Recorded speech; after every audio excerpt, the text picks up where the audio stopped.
Welcome. My hope is that this video and audio help you connect with your inner fire. So I'm calling it the poetry of your inner fire. We're going to talk about intuition, expression, and the quiet courage to let your fire lead. First, I'm going to read a piece that I just shared on Substack a few days ago. And then I'm going to guide you through a very short, but hopefully very meaningful guided meditation. You can close your eyes, or you can just have a soft gaze, or just listen as you do things around your day that hopefully helps you receive the words, integrate them, and begin to connect a little bit more intentionally with that inner fire of yours. Whether you follow the skies or not, there's a lot of fire moving through it right now, through the skies, through the world. You can feel it in the restlessness and the clarity and the sudden urge to begin.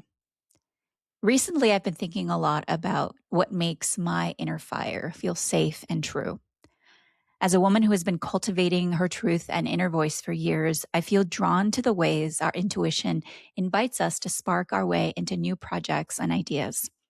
That electric call of the unexpected, the ignition of self-expression. But here's where things can get a little convoluted. Because for much of our lives, the ignition of that inner fire was predicated and validated by external sources, by patterns and ways of being that have been developed to keep us in contained states. A spark held too tightly will always feel trapped. So, as we begin to embark on more authentic forms of being, we realize that our inner fire must be let loose.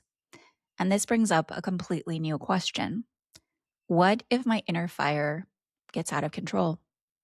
But will it? You might notice what happens when you turn toward your inner fire for just a moment, not to figure it all out, but just to feel it. Take a breath. There are no rules here, just pure intuition. Notice what arises. Is it a knowing that ripples through you? Perhaps you feel a quiet steadiness, or maybe it's a bold and boisterous energy that just wants to get out. Perhaps you feel a sense of danger, a little bit of risk, or maybe a sense of freedom or desired freedom. Maybe you're feeling all of these things at once. I found myself sitting with this recently and letting it speak without interruption. And something is definitely shifting. So I wanted to capture this and share it, both as a way of acknowledging the great fiery changes happening in the sky right now, astrologically speaking, and also so that I could go a layer deeper for myself, and maybe it resonates with you as well.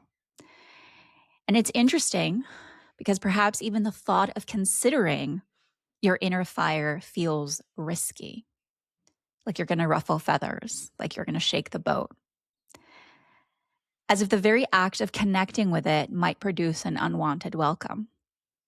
So let's go a layer deeper. Is this actually true? I invite you to think about 3 concrete ways, 3 examples where your inner fire has become tangible in some way recently. First, let's consider through your voice. What have you said recently that gave voice to your inner fire? Through your actions. What have you done recently that gave that inner fire form? Somehow it now exists in the world. Through your decisions. Where did your fire become the quiet fuel for a decision you recently made? Big or small? And here's what I know without even knowing you or knowing your answers. All of these answers and things that you just thought about are very powerful, and we need more of them. So I celebrate you for being this bold. Now I invite us to take a little bit more flight and consider, what does your inner fire want to say that hasn't yet been spoken? What would your inner fire like to create that is, for now, only an idea? What decision is waiting to be made with your inner fire as the only witness? Pause for a moment and notice what this brings up. your feelings, your mind, your spirit, in your body. Has anything shifted? Because there's powerful information in all of those little nuances that we feel shift when we consider things like this and go a little bit deeper. There's something steady and alive that can offer you a renewed understanding of yourself and where you stand, especially not right now, not compared to a former version of yourself or even thinking into the future right now. So as you move into the days ahead, how will your inner fire guide you? Where will you allow your inner fire to take an uncharted road, perhaps? And I invite us to consider our own uncharted paths, those intuitive nudges, the ideas, the voices, the actions, and the decisions. Maybe you write them down. Don't overthink them, because the poetry of your inner fire is waiting to be written. Let's delight in the opportunity to break ourselves free without asking for permission, because waiting for permission has been drowning out that fire for far too long, hasn't it? Now, all these sound like beautiful words, right? And I hope they move something in you, as I hope words do, that they maybe trigger something, spark something that even in this moment or throughout the day or throughout the next few days makes you just shift your perspective or land on a certain sense of recognition within you. So now let's do a guided meditation. This won't be long. It's something you can just take with you just to feel into this moment a little bit more. So take a breath, close your eyes. I invite you to close your eyes if you can, if you're able to. And if not, that's okay. You can simply gaze softly and gently. And now contemplate the connection with your inner fire. Where does it live in your body? For many of us, we might point to our heart. For some, we might even feel it in our womb space. And others might also feel it in our voice, in our throat area. It might be a combination of all of those. And if you think about the questions and the inquiries that we just went through, we are talking about your voice, your actions, and your decisions. And so much of where our voice, actions, and decisions have been coming from, it's spaces and places that have been, we've been conditioned to. There's an external gaze and an external expectation and validation that filters usually what we really truly want to say, the actions that we really truly feel are most aligned with us, and the decisions that we want to make. And there's myriad reasons for that, and we all have our different stories, and it will be different for all of us. But what I know for certain, because of my own experience and talking to so many incredible, vibrant people, is that a lot of that gets really tampered down. So take a breath and just tap in, feel into your heart, feel into the unspoken things that your heart might want to share. Feel into the actions and the decisions that have been knocking on your inner door, that your intuition has been sort of nudging you towards. Call it your gut feeling, call it your sixth sense. I sometimes call them my spidey senses. Are they tingling? What are some of the things you've been contemplating for a while? And I invite you in this moment to both think about some of the things you've been contemplating. Which ones seem to sort of bubble up to the surface? And which ones maybe have been hanging out for a while but are not really that important for you anymore? That's also really valuable information so we can make way for what truly wants to emerge. So imagine that we're defogging glass, cleaning sort of the grime that's been built up, a filter that's been put in front of it. So you're helping to clarify what your voice is. And even before you begin to utter your voice outward to be received by others, it's really beautiful to connect and clarify that voice for yourself, to even ask ourselves, what is it that I really feel about this? What does my heart really experience when I check in with myself on this? And even then, where has my mind been prioritizing something else that perhaps was just not in favor of this? And there's no judgment and there's no right or wrong answers here. There's just this sense of curiosity, sort of exploration. We become so afraid to take actions, make decisions, use our voice because most of the time we're afraid to get it wrong, be too vulnerable, upset somebody else, break something that we feel we may not able to repair again, whether that's visible or sort of an invisible emotion, feeling. And all of these things are valid, and they've been built up over years of your own experience and how you've moved through the world. So the only thing that you have to decide right now is not, oh, I'm hearing this and it's something I have to do. No, it's just checking in and deciding if it's something that has been a yearning inside you.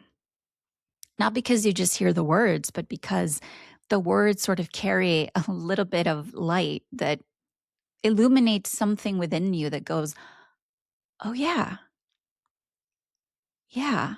It's that soft, yeah, there's something there. And then the first things that you can do is to capture it, to write it down, to actually voice it and articulate it into existence through your voice. Think about the many ways that we're even afraid to express something because we feel that if it actually becomes tangible, and when I say tangible, it's also auditory or it's written, we might be afraid that once we release that into the open, then what happens? And the thing is that we're so used to having all these different steps and sort of like you do this and then you do that, that it feels like there's requirements to doing anything or thinking anything or feeling anything instead of just an honest inner assessment of what's there. And that is your inner fire. And your inner fire may not always carry the sense of momentum and action. We think about fire in those terms, and yes, it has that like drive energy, which is beautiful.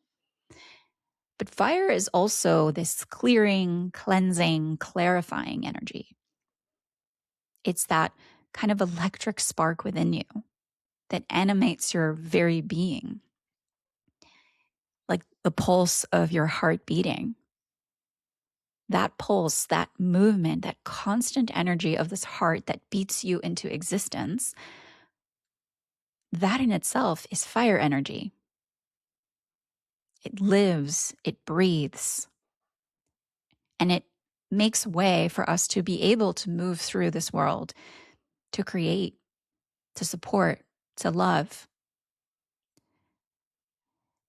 to make changes where we feel changes are necessary, to connect with others in ways that maybe we haven't allowed ourselves to do before.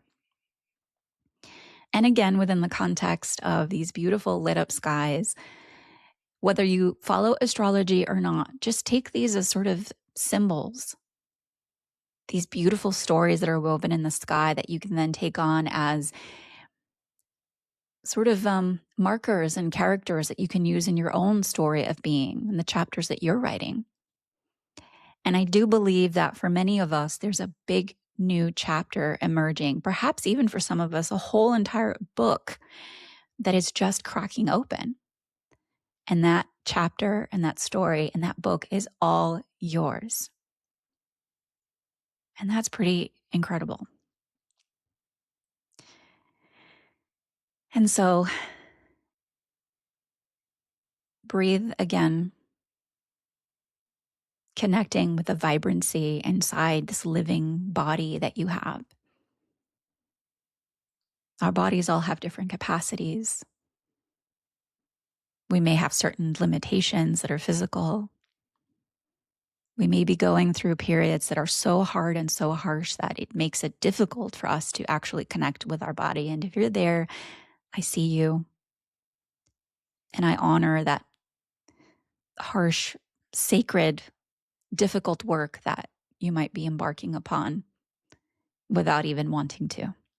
I get all of that. And there's also always that flicker inside that keeps you knowing that there is something, that there's something more, that there's something here, that you are here, that you exist, that you love, that you care, that you get angry and frustrated and passionate and joyful, that you laugh, that you cry. All of that is product of that inner fire. And so imagine clearing the way so that if you're thinking about a candle that's sort of behind a pane of glass and it's foggy, but you want to be with that candle, you want to look at it. Open the door, open the window, go right up against, in front of that candle. Perhaps for some of us, it feels like a bonfire, but we've been like standing really far away. Imagine you're in a forest and there's this clearing with a bonfire and you can feel it, you can see it, you can hear the crackle, but you're far away somewhere like in the trees. So imagine yourself walking through the forest into that clearing, that wide open clearing where it's just you and that bonfire that is yours. And there's nobody else there. And that connection can feel incredibly vulnerable, but it's also incredibly visceral. There's something about it that wakes you up. And that awakened spirit that just goes like, okay, might be just what you need to take with you to keep rippling off into new changes and new spaces. And so I hope this supported you. I hope this made somewhat of a difference in your life. If it did, let me know. And I look forward to sitting again and chatting with you, always. I celebrate you, I cheer you, and I'll see you again soon. Be well. Adios.